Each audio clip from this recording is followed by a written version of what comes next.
One of the questions we always get is, what exactly is a ketone? Well, we like to think of a ketone as the fourth macronutrient. You have carbohydrates, you have fats, you have proteins, and you have ketones. Now, ketones, if you actually look at things like fat and you put it in fluid like water, they'll float to the top. Ketones is like a fat, but it actually can be solvent in fluid. So we think of it as a fourth macronutrient or a water-soluble fat. And the other thing about ketones is that they're an amazing energy source that also signals the body to do several wonderful things. The coolest thing about ketones, I think, is that they're the most efficient energy source in the body. Right, and so when we're talking about ketones, there's two different forms that commonly get talked about.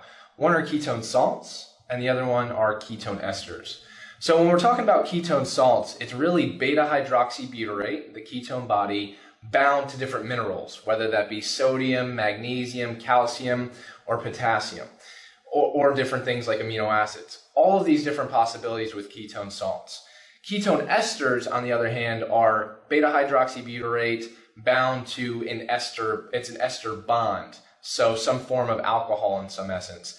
These have been studied for decades. The challenge is that ketone esters taste like 60-year-old vodka that's been sitting on a shelf. They're very difficult to consume and very unpalatable. So what Pruvit's done is really taken that signature that you see in a lot of these ketone esters and been able to deliver it in the first ever mass market salt formula.